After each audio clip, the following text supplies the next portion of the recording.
Picture yourself at 19 years old. You are sitting inside 23 tons of steel armor, deep in enemy territory. Your Sturmgeschütz assault gun was designed to support infantry on open battlefields, to destroy bunkers and fortifications, to provide covering fire while the infantry advanced. But now you are driving it through the narrow streets of a burning city. Buildings collapse around you. Smoke fills the air so thick you can barely see. And at every corner, behind every pile of rubble, in every basement window, there are Soviet soldiers trying to kill you. This is Stalingrad, winter of 1942. And this is not the war you trained for. Let me tell you what really happened to Sturmgeschütz crews in Stalingrad. Not the propaganda version, not the sanitized history book version, the real version. The one that explains why, when 12 of these assault guns were sent into the city in November of 1942, every single one was lost. And why the men who crewed them faced a nightmare that changed the rules of armored warfare forever. First, understand what a Sturmgeschütz was. The name means assault gun in German. It was not a tank in the traditional sense. It was an assault gun built on the chassis of a Panzer III medium tank, but without a rotating turret. Instead, a 75mm gun was mounted in a fixed casemate. This made it cheaper and faster to produce than a full tank. The profile was low, only about 2 meters tall, which made it hard to spot and hard to hit on an open battlefield. In the hands of a skilled crew, it was deadly. The vehicle was originally designed in 1936 for one simple purpose: move with the infantry, destroy enemy strong points, bunkers, pillboxes, machine gun nests, anything that stopped the infantry advance. As the war progressed, the role changed. When German forces encountered Soviet T-34 and Kf-1 tanks, they needed something that could kill them. The low profile of the Sturmgeschütz made it perfect for ambush tactics. Hide behind a hill or in a tree line. Wait for enemy tanks to pass, then shoot them in the flank or rear where the armor was thin. By spring of 1944, Sturmgeschütz units had destroyed 20,000 enemy tanks. But all those advantages, all those strengths, meant nothing in Stalingrad. The assault guns that worked so well on the steppes of Russia became death traps in the ruins of an urban battlefield. 5 men crewed each Sturmgeschütz. The commander sat in back, in the highest position in the fighting compartment. He was responsible for everything: spotting targets, giving orders, keeping everyone alive. The gunner sat to the left of the main gun. His job was to aim and fire that 75mm cannon. The loader sat on the right, facing backward. He had to pull shells from the ammunition racks and load them into the breech, fast, again and again. Each shell weighed over 30 pounds. The radio operator sat at the front right of the hull, managing communications and firing the machine gun. And the driver sat front left, controlling this 23-ton machine through mud and snow and rubble. Inside, it was cramped. The noise was incredible. The engine roared constantly, a deep, thundering sound you could feel in your bones. When the main gun fired, the entire vehicle shook. The blast was so loud you had to keep your mouth open to avoid rupturing your eardrums. The smell of cordite, sweat, and oil mixed into a heavy, choking fog. But inside that steel box, there was also a feeling of safety. You were protected by armor up to 80mm thick at the front. That could stop most of what the Soviets had, at least on an open battlefield. In Stalingrad, everything was different. The battle for Stalingrad began in August of 1942. General Paulus and the German 6th Army were ordered to capture the city. It was an important target. Stalingrad sat on the Volga River. It was an industrial center. Tank factories, gun factories, ammunition plants, and more importantly, it bore Stalin's name. For Hitler, taking Stalingrad was not just tactical, it was symbolic, proof that the Wehrmacht remained invincible. And for Stalin, holding Stalingrad was not just tactical either, it was survival. If Stalingrad fell, the entire Soviet summer campaign would collapse. So he gave the order: not one step back. Ni shagu nazad. Hold the city at any cost. In late August, the Luftwaffe bombed Stalingrad relentlessly. Thousands of bombs, tens of thousands of civilians killed, The city burned, buildings collapsed, and what the German commanders did not realize was that they had just created the perfect fortress for the defenders. Those piles of rubble, those collapsed buildings. They became thousands of walls, thousands of sniper positions, thousands of ambush points. Suddenly, the Soviet soldier had the advantage. When the Sixth Army moved into the city, they expected a quick victory. They had beaten the Red Army on the open plains. They had beaten them in mobile warfare. Why would fighting in a city be any different? But it was different. Completely different. German military doctrine relied on combined arms: tanks, infantry, engineers, artillery, and air support working together. But in the rubble of Stalingrad, that doctrine collapsed. Aircraft could not see targets through the smoke and debris. Artillery could not support when the front lines were only meters apart. And tanks, those powerful machines the Wehrmacht was so proud of, suddenly became vulnerable in narrow streets. This is when Sturmgeschütz units were called in. 12 Sturmgeschütz 33s were sent to Stalingrad in November of 1942.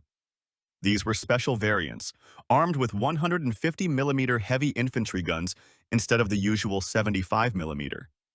They were designed to demolish fortifications, to blow apart buildings, to support infantry in close combat. And in Stalingrad, they would do exactly that, but at a terrible cost. The crews quickly learned that all the rules had changed. On open ground, you could see the enemy from a distance. You could shoot before they got close. But in Stalingrad, the enemy was everywhere, in buildings, in basements, on rooftops, and you never knew where they were until they shot at you. Driving a Sturmgeschütz through the city was a nightmare. The streets were narrow, filled with rubble, filled with bomb craters. The driver had to move slowly, carefully, always alert. One wrong crater could get you stuck. One pile of rubble could break your tracks, and if you got stuck, if you could not move, you were dead. Because Soviet soldiers would come, with grenades, with gasoline bottles, with satchel charges, and they would destroy you. The fixed gun became a major problem. On open ground, that was not an issue. You just turned the entire vehicle to aim. But in narrow streets, there was no room to turn. If the enemy was on your flank, you had to reverse, turn the vehicle, then move forward again. All while they were shooting at you. All while time was running out. And in urban combat, every second mattered. Worse, the Soviet soldiers learned how to fight the Sturmgeschütz. They knew the front armor was thick, hard to penetrate, but the armor on top was thinner, only about 16mm, and the armor in back was even thinner. So they let the Sturmgeschütz pass. Then they threw grenades from upper floor windows, from balconies, from rooftops, aiming at the top of the vehicle, where the armor was weakest, where the crew sat inside. Or they waited until the Sturmgeschütz turned its back. Then they ran out with Molotov cocktails, glass bottles filled with gasoline and oil, with a gasoline-soaked cloth as a fuse. They lit it, threw it onto the engine at the rear of the vehicle. And if it broke the right way, if the gasoline spread over the hot engine, the whole vehicle could catch fire. The engine would burn, the fuel would burn, and the crew inside had to decide very quickly. Stay and try to put out the fire, or bail out and face the Soviet soldiers waiting outside. A German veteran described combat in Stalingrad.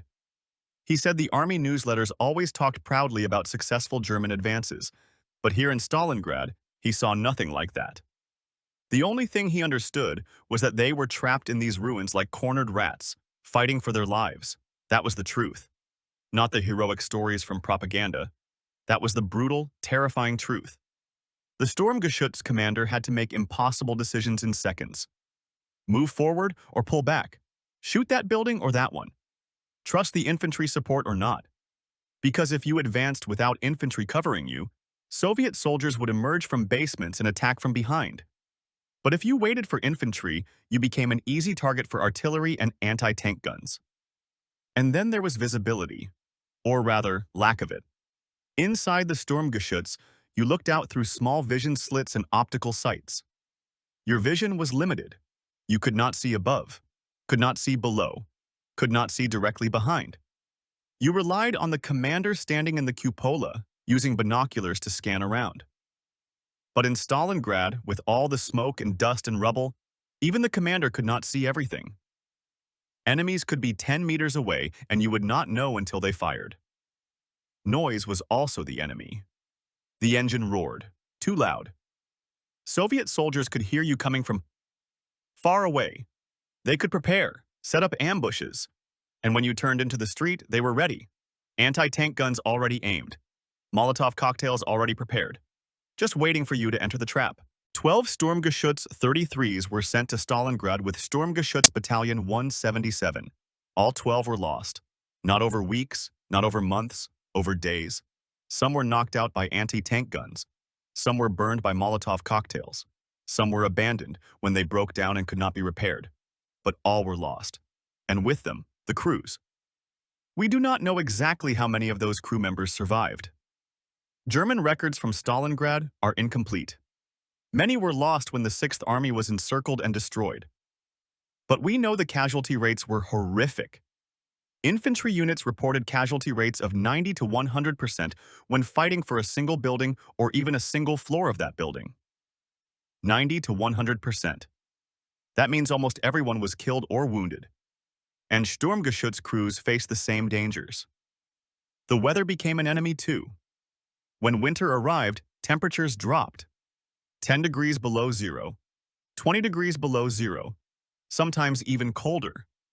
Inside the Sturmgeschütz, you were not protected from the cold. Steel conducts heat. That means inside the vehicle was as cold as outside. You could wear as many layers as you wanted, but it was never enough. Your fingers went numb. Your toes lost feeling. Your breath froze in the air, and fuel became a problem. When the Sixth Army was encircled in late November, supplies were cut off.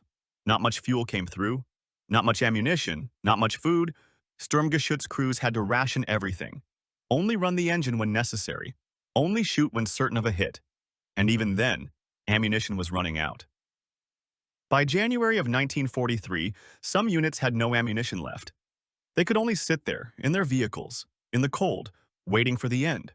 But even before the encirclement, even when they still had ammunition and fuel, Sturmgeschütz crews were dying. They died from anti-tank guns. They died from Molotov cocktails.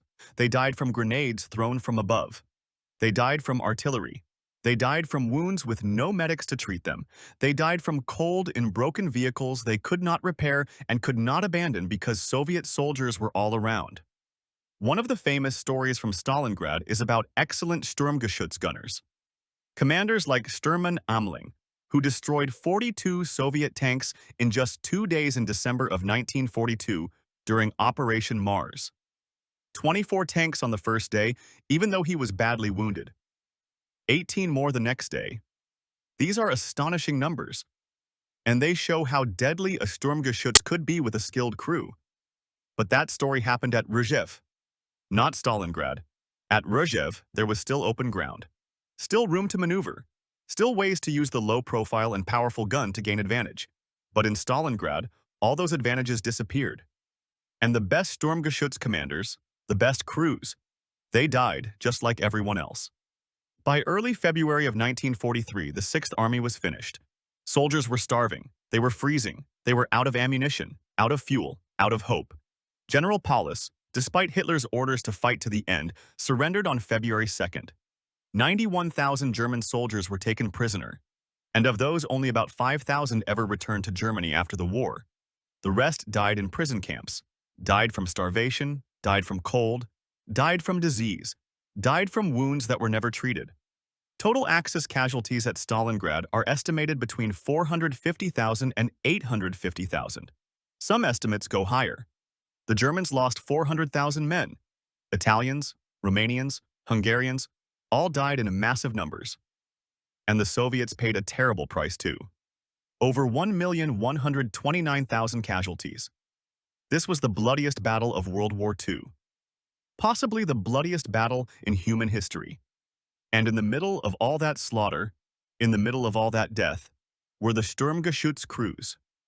5 young men in a steel machine trying to complete the mission they were given, trying to support the infantry, trying to destroy Soviet strongpoints, trying to survive one more day in the hell that Stalingrad had become. Most of them did not make it. Most of them died there, in their vehicles, or trying to escape from burning vehicles, or as prisoners of war marching to Siberia. They became part of the statistics, part of the massive casualty numbers that historians still debate. But they were not just numbers. They were human beings, 20-year-old men from Munich and Hamburg and Berlin. Men who joined the army because they thought it was their duty. Men who were trained to drive and shoot and fight. And men who died in the rubble of a burning city far from home. The Sturmgeschütz was a magnificent machine. Well-designed, powerful, feared by Allied soldiers who faced it, but it could not save its crew from everything. And when the armor failed, when the ammunition caught fire, when the fuel tanks ruptured, that magnificent machine became a tomb. 23 tons of steel and fire. And the men inside had maybe seconds to escape. Some did.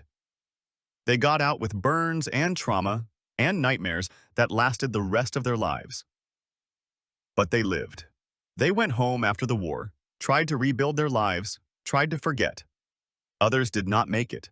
They died inside their Sturmgeschütz, burned or suffocated or blown apart. Sometimes their bodies stayed in the wrecks. Sometimes they were recovered and buried. Sometimes they were lost forever. Just another casualty in a war that killed millions. This was the reality for Sturmgeschütz crews in Stalingrad. Yes, they were well-trained. Yes, they were skilled. Yes, they drove powerful assault guns, but that did not make them invincible. That did not protect them from fire. That did not stop them from dying in exactly the same horrible ways as every other soldier in that city. Burning, freezing, starving, knowing in their last moments that all the armor and all the training and all the skill in the world could not save them. According to one source, more than 80% of Sturmgeschütz crew members never returned home to their families after the war ended. 80%. 8 out of every 10 men who climbed into those assault guns did not survive. Those are staggering numbers, but that was the price of urban warfare. That was the price of Stalingrad. The 12 Sturmgeschütz assault guns sent to Stalingrad in November of 1942 were all lost within days. The crews who operated them faced conditions they were never trained for. Street fighting, close combat, an enemy who knew the terrain and used every advantage. Cold that froze men to death. Starvation that weakened them until they could barely move. And an encirclement that cut off all hope of escape. We should remember them. Remember that even in the most advanced armored vehicles of the war, young men died terrible deaths. Remember that war is not about machines or tactics or kill ratios. It is about people. People like those Sturmgeschütz crews who climbed into steel coffins every day and prayed they would make it out alive when everything went wrong. Most did not. Some did. And none of them ever forgot what it was like in Stalingrad, the city of death, the city that broke the German Sixth Army, the city that became a symbol of the brutal, unforgiving nature of war itself.